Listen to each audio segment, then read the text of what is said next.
vidéo sur le slalom. Donc dans un premier temps, le slalom, en fait, on va pousser sur le guidon du côté où on veut aller.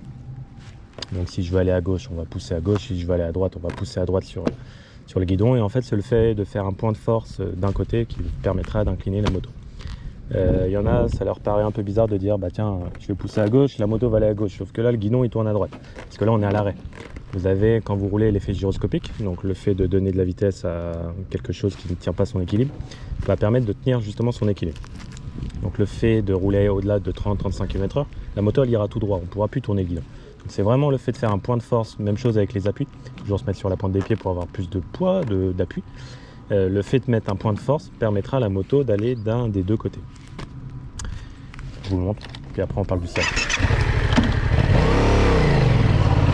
Et si je vais un petit peu plus vite, là la moto elle va tout droit, dès que je pousse, hop, vous voyez, après elle revient droit.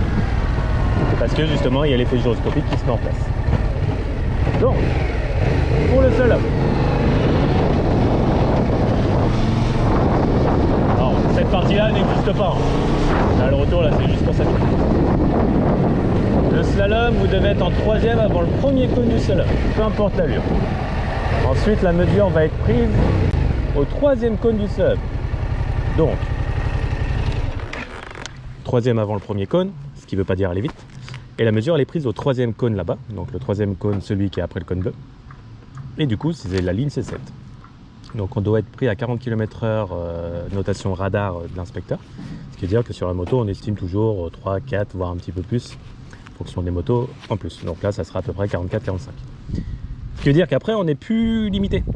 On n'est plus pris à la mesure. Donc, on peut se permettre de couper les gaz une fois qu'on a passé le troisième cône du slalom pour attaquer la deuxième, pour attaquer la première, pour le demi-tour.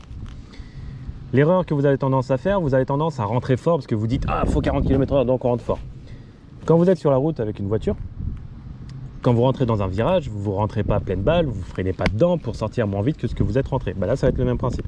C'est-à-dire qu'on va ralentir, on prend toujours l'exemple de la route, on va ralentir avant le virage pour avoir un petit peu l'accélérateur pendant le virage et on va en prendre de plus en plus parce qu'on va arriver à la sortie. Là, ça va être le même principe. On va passer 1, 2, 3, ce qui ne veut pas dire aller vite, on se positionne, on attaque notre deuxième cône, on attaque le deuxième cône avant le cône pour aller chercher le troisième. Et c'est dans cette phase d'attaque où en fait on va prendre un petit peu plus d'accélération. Et après on arrête d'accélérer. Je vous le montre, ça sera peut-être un petit peu plus clair. Et surtout, ne cherchez pas à aller trop vite, ça sert à rien. Vous perdrez votre temps et vous ferez des leçons pour rien. La perf, on l'a après, une fois qu'on est à l'aise. Bon, deuxième, troisième. Vous voyez, ne cherchez pas à aller vite. Je me positionne, j'attaque et là j'ai ma phase d'élan. Et j'arrête d'accélérer. Deuxième, première. Vous pouvez vous la jouer comme ça. Hein.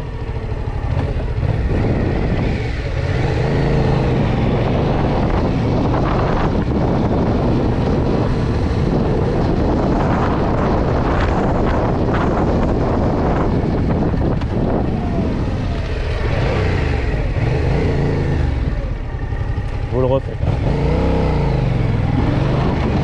Deuxième, troisième, je me positionne, je viens attaquer, je reprends l'arbre, je reviens attaquer et hop, j'accélère et j'arrête.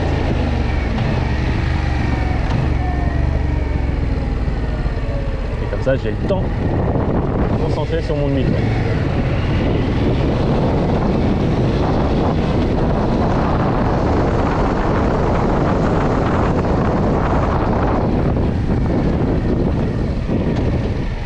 Une dernière fois. Et surtout au début, ne cherchez pas à aller trop vite, ça sert à rien. Là, je vous le fais un petit peu moins vite. Je me positionne, petite phase d'accélération et j'arrête. Deuxième, je prends le temps, première.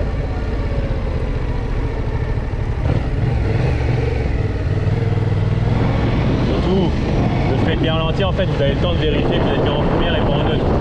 Ça arrive de temps en temps à l'examen. Vous êtes concentré, on arrive en neutre, boum, il y a une chute. Voilà, j'espère que ça va vous aider.